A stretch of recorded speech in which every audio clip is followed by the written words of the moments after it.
नमस्कार दोस्तों। तो यूएस और ईरान के बीच में जो पूरा डील चल रही थी, जिसके बारे में बहुत चर्चाएं हो रही थी कि चलो फाइनली ये फाइटिंग रुक गई, और स्विट्जरलैंड में दोनों तरफ के जो रिप्रेजेंटेटिव्स थे उनको जाना था, दोनों ने अपना ही जो ट्रिप थी उसको कैंसिल कर दिया फिलहाल। और पूरा जो सीजफायर था, ईरान के द्वारा कहा जा रहा है कि यूएस और इजराइल ने इस सीजफायर को वायलेट कर दिया है।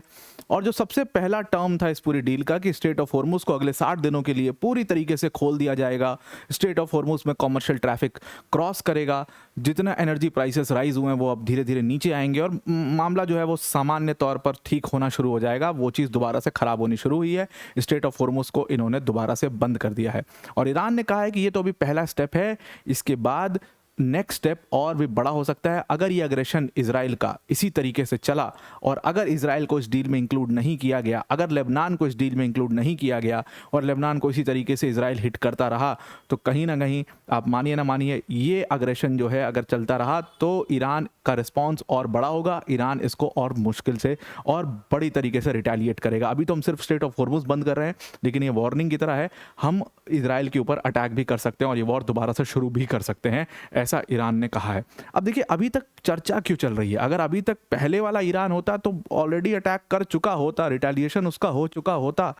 चर्चा सिर्फ इसलिए चल रही है क्योंकि इतने सारे स्टेक होल्डर्स हैं, बिलियंस ऑफ डॉलर्स की बात है। आईआरजीसी के लिए बहुत बड़ा आईआरजीसी के लिए बहुत बड़ी अपॉर्चुनिटी है पैसे कमाने की और बड़ा अपने एम्पायर को बनाने की, इसीलिए अभी तक चर्चाएं चल भी रही हैं। लेकिन जिस तरीके से दोनों लीडर्स ने अपना ट्रिप कैंसिल कर दिया, स्विट्जरलैंड में जो बातचीत होने वाली थी वो नहीं होगी, जिस तरीके से सीजफायर के वायलेट के क्लेम्स किए जा रहे हैं, ऐसा लग रहा है कि चीज़ें और ज़्यादा खराब होती चली जाएंगी। क्या डोनाल्ड ट्रंप की डिप्लोमेसी इसी तरीके से हर बार फेल होती रहेगी? ट्रंप जब भी कुछ सीज फायर कराते हैं, जब भी कोई समझौता कराते हैं, वो इसी तरीके से मठिया मेट और इसी तरीके से उसकी हालत खराब हो जाती है।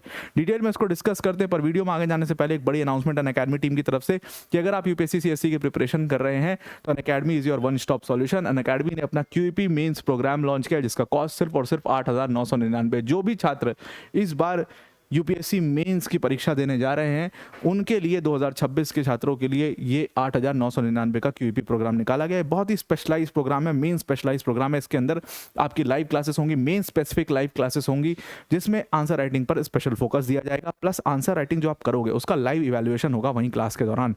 और अगर आप कॉपी सबमिट करते हो तो उसका 48 घंटे में आपको कॉपी चेक करके मिल जाती है। तो एकदम फास्ट इवैल्यूएशन, क्योंकि अल्टीमेटली आपको आंसर लिखना है और वो आंसर राइटिंग पर स्पेशल फोकस यहाँ पर इस प्रोग्राम के अंदर दिया जाएगा। प्लस इसमें जो टॉपर्स हैं वो भी 20 सेशंस टॉपर्स द्वारा लिया जाएगा कि उन्होंने अपने मेंस की प्रिपरेशन कैसे की थी, उन्होंने क्या क्या किया था, वो सारी स्ट्रैटेजीज सब कुछ वो यहाँ पर आपके साथ अपना पूरा एक्सपीरियंस लेकर के आएंगे। प्लस इसमें हमारे इंडिया के टॉप एजुकेटर जैसे मृणाल सर, प्रतीक सर, सुदर्शन सर जैसे एजुकेटर्स यहाँ पर अपना पूरा एक्सपीरियंस आपके लिए यहाँ पर लेकर के आएंगे। तो आप इसको जरूर से ज्वाइन करिए, लिंक इसका डिस्क्रिप्शन में आपको मिल जाएगा, उस पर क्लिक करके आप इसको ज्वाइन कर सकते हैं। Now I am coming back to the topic. तो ईरान के टॉप मिलिट्री कमांड है खातम अल अनबिया सेंट्रल हेडक्वार्टर्स, उन्होंने आज अनाउंस कर दिया कि बार बार लगातार इजराइल, क्योंकि हमने कल इसको डिस्कस भी किया था कि इजराइल लगातार लेबनान के ऊपर अटैक करते जा रहा है और अभी तक इसकी चर्चा उतनी नहीं हुई थी, कहीं भी नहीं हो रही थी, इसके ऊपर कोई रिस्पांस भी नहीं आ रहा था और लग रहा था शायद हो सकता है आरजीसी ने समझौता कर लिया हो कि ठीक है यार, लेबनान को जाने दो, लेबनान को हिट करने दो, हमारा तो फ़ायदा हो रहा है ना, हम अपना पहले ईरान को रिबिल्ड करते हैं, काफ़ी नुकसान हो चुका है और हम अपने एम्पायर को बढ़ाते हैं। इसके ऊपर रिस्पांस का इंतजार ही हो रहा था कि कैसा रिस्पांस ईरान का होगा उसके ऊपर। फाइनली रिस्पांस आ चुका है। इजराइल लगातार जो लेबनान के ऊपर अटैक कर रहा था उसका रिस्पांस में ईरान ने आज पहला स्टेप लिया। उन्होंने कहा कि भाई स्ट्रेट ऑफ हॉर्मुज को हम बंद करते हैं। स्ट्रेट ऑफ हॉर्मुज जिसको अगले 60 दिन के लिए खुला रहना था और पूरा अग्रीमेंट ही इसी चीज़ पर टिका हुआ था। ट्रंप ने कहा था कि अगर कोई भी चर्चा होगी, कोई भी निगोशिएशन होनी है हम दोनों देशों के बीच में, तो उसका फर्स्ट पॉइंट ये होने वाला है कि हम स्ट्रेट ऑफ हॉर्मुज को खोल दें और स्ट्रेट ऑफ हॉर्मुज अगले 60 दिन के लिए खुला रहे। स्ट्रेट ऑफ हॉर्मुज अगले 60 दिन के लिए जब खुला रहेगा तो उसके बाद वहां से कॉमर्शियल ट्रैफिक जो है वो चलेगा, ये सारी चीज़ें होंगी और उसके बाद जा करके चीज़ें ठीक होंगी। उसके बाद हम न्यूक्लियर के ऊपर डिस्कशन जो करना है कर लेंगे, मिसाइल प्रोग्राम के ऊपर जो डिस्कशन करना है कर लेंगे, ये सब हम कर लेंगे साथ बाद में। पहले स्ट्रेट ऑफ हॉर्मुज खोल दो क्योंकि उससे सबसे ज़्यादा इंपैक्ट पड़ रहा है, उससे सबसे ज़्यादा प्रेशर पड़ रहा है। वही स्ट्रेट ऑफ हॉर्मुज ईरान ने अब बंद कर दिया है। कॉमर्शियल ट्रैफिक अब स्ट्रेट ऑफ हॉर्मुज से एक बार फिर से पास नहीं हो पाएगा। ईरान की जो स्टेट न्यूज़ एजेंसी है उनका कहना है कि ये तो अभी इनिशियल रिस्पॉन्स है। ईरान ने ऐसा कहा है कि ये एक इनिशियल रिस्पॉन्स है, अभी तो इससे बड़ा रिस्पॉन्स हम देने वाले हैं। अगर हम आज भी देखते हैं कि इजराइल ने फिर से अटैक किया हिजबुल्लाह के ऊपर, उनको फिर से टारगेट किया, तो फिर इसका रिस्पांस बड़ा हो सकता है और इसमें हम इजराइल को भी लपेट सकते हैं, ऐसा उन्होंने कहा है। स्टेटमेंट था खातम अल अनबिया हेडक्वार्टर से जो स्टेटमेंट है, उन्होंने कहा this is a clear breach of trust. US हमेशा और इजराइल हमेशा इसी तरीके से हमारा ट्रस्ट ब्रीच करते हैं, ये हर बार सीज फायर करते हैं और हर बार खुद ही सीज फायर को वायलेट करते हैं। हमने पहले भी देखा था कि जो सेकेंड सीज फायर हुआ था वो भी इसी तरीके से वायलेट हुआ था, जहां पर सीज फायर ईरान और यूएस के बीच में हो रहा है और इजराइल जो है उसने अटैक कर दिया है और उसके बाद फिर वो सीज फायर फिर से वायलेट हो गया। तो आखिर ऐसा क्यों हो रहा है? यहां पर हमें समझना पड़ेगा कि ये ट्रंप की डिप्लोमेसी का बहुत बड़ा फेलियर है। एक तरफ आप ईरान के साथ में इतना डेस्परेट होकर के डील करना चाह रहे हो और दूसरी तरफ आप इजराइल को समझा नहीं पा रहे हो, आप इजराइल को सेम पेज पर नहीं ला पा रहे हो। क्यों नहीं ला पा रहे हो आप इजराइल को सेम पेज पर? बेंजामिन नेतन्याहू से आपके रिलेशंस क्यों इतने खराब हो गए? पहले के जो राष्ट्रपति रहे हैं यूएस के, उनके रिलेशंस तो हमेशा से इजराइल के पीएम के साथ बहुत अच्छे रहते हैं। आपके रिलेशंस में ऐसी क्यों इतनी खटास हो गई कि बेंजामिन नेतन्याहू आपके साथ सेम पेज पर नहीं आना चाहते? वो आपके साथ बिल्कुल भी कोई चर्चा नहीं करना चाहते। वो लगातार अपने जो टारगेट है लेबनान को, उसको टारगेट करना चाह रहे हैं, बार बार वो अटैक कर रहे हैं उसके ऊपर। क्यों ऐसा हो पा रहा है? ये एक कंप्लीट फेलियर है किसका? ये सिंपल सी बात है, कंप्लीट फेलियर है डोनाल्ड ट्रंप और उनकी डिप्लोमेसी का, और यूएस डिप्लोमेसी का कंप्लीट फेलियर। इससे ज्यादा और कुछ नहीं हो सकता जब वो इजराइल को सेम पेज पर नहीं लेकर के आ सकते। अब इजराइल यहाँ पर इजराइल लगातार वायलेट कर रहा है इसको, इजराइल लगातार हिजबुल्लाह को टारगेट कर रहा है, और ऐसा नहीं कि हिजबुल्लाह की तरफ से नहीं हो रहा है, हिजबुल्लाह भी बराबरी यहाँ पर इस पूरी लड़ाई को लड़ रहा है। तो एक फ्रंट पर पूरी लड़ाई चल रही है और दूसरे फ्रंट पर ट्रंप जो है वो डील करना चाह रहे हैं। वो कैसे हो पाएगी? वो डील हो ही नहीं सकती सक्सेसफुल।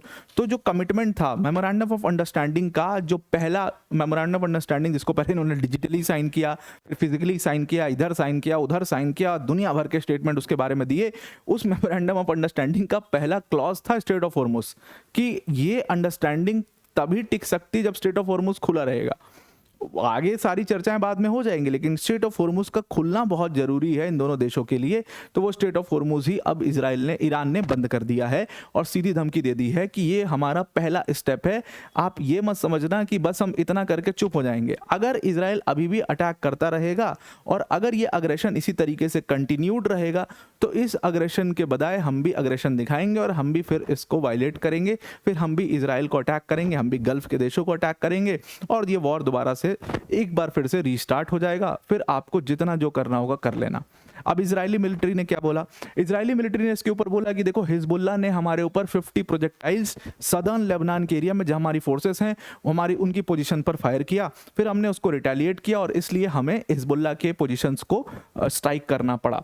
इजरायली मिलिट्री ने कहा कि बहुत सारे हिजबुल्लाह के लोकेशंस को और मिलिटेंट्स को वहां पर मार गिराया गया, वहां पर टारगेट किया गया। और इजराइल के जो एम्बेसडर हैं यूएस में, उन्होंने भी कहा कि हम तो पूरी तरीके से कमिटेड हैं सीज फायर को लेकर के, लेकिन हिजबुल्लाह जो है वो सीज फायर को लेकर के कमिटेड नहीं है। यही सेम आरोप जो है वो हिजबुल्लाह ने भी लगाया। हिजबुल्लाह ने कहा कि हम पूरी तरीके से कमिटेड हैं, लेकिन इजराइल जो है वो पूरी तरीके से कमिटेड नहीं है, वो हमारे ऊपर अटैक करते रहते हैं और इसलिए हमें उसका रिटेलिएशन करना पड़ता है। तो वही बात है कि आपस में दोनों ने एक दूसरे के ऊपर ये पूरा आरोप डाल दिया और ट्रंप जो है वो उनकी डिप्लोमेसी को इतना बुरा दिखा दिया पूरी दुनिया में कि डोनाल्ड ट्रंप को सच में अब तो मुंह छिपाने की जरूरत पड़ जाएगी। अब ये लगभग ये तीसरी चौथी बार हो रहा है ट्रंप के साथ, जहां पर वो क्लेम बड़े बड़े कर देते हैं, हाँक इतना देते हैं और उसके बाद ऑन पेपर चीज़ें बिल्कुल डिफरेंट होती हैं। ट्रंप ने यही चीज़ रशिया के साथ में की थी कि भाई रशिया, मैं 3 दिन में वॉर रुकवा दूंगा। यूक्रेन को बुला करके ज़ेलेंस्की बेचारे को इतना बेइज्जत कर दिया और उसके बाद क्या हुआ? पेपर पर जीरो, नथिंग। उसके बाद यहाँ पर ईरान के अंदर सेम चीज़ हम देख रहे हैं, पेपर पर जीरो। तो ट्रंप की बहुत बड़ी दिक्कत है ये, ओवर फेंकने की जो दिक्कत है वो बहुत ज़्यादा दिक्कत है। उनको कहीं ना कहीं इसको ठीक करना पड़ेगा, वरना इसी तरीके से उनकी थूथू होती रहेगी और उनकी डिप्लोमेसी की थूथू होती रहेगी। अब यहाँ पर दोनों लीडर्स जो स्विट्जरलैंड में मिलने वाले थे, दोनों ने अपनी विजिट को कैंसिल कर दिया। ईरानियन ऑफिशियल्स ने अपनी विजिट को कैंसिल कर दिया और उसके साथ में जेडी वांस वहाँ पहुँचने वाले थे, उन्होंने भी कैंसिल कर दिया। अब ईरान ही नहीं आ रहा तो उनका जाने का कोई पॉइंट ही नहीं है। और इन्होंने साफ कह दिया कि निगोशिएशंस तभी हो पाएंगी जब इजराइल पूरी तरीके से लेबनान के ऊपर जो अटैक कर रहा है उसको रोक देगा और लेबनान को भी इस सीज फायर में इंक्लूड किया जाएगा, तभी जा करके हम कोई चर्चा करेंगे, कोई बातचीत कर पाएंगे। तो फिलहाल मामला खराब होता हुआ दिखाई दे रहा है। ये डील आगे कितना आगे बढ़ पाएगी वो एक देखने वाली बात होगी कि अब क्या इजराइल को यूएस समझा पाएगा, क्या डोनाल्ड ट्रंप अब बेंजामिन नेतन्याहू से बात करके उसको ठीक कर पाएंगे, या फिर ये वॉर इसी तरीके से चलता रहेगा, और अगर चलता रहा तो इस डील का कोई मतलब सेंस ही नहीं बनता। आई होप आपको पूरा आर्टिकल समझ में आ गया होगा। आज के लिए इतना ही। Thank you and have a nice day.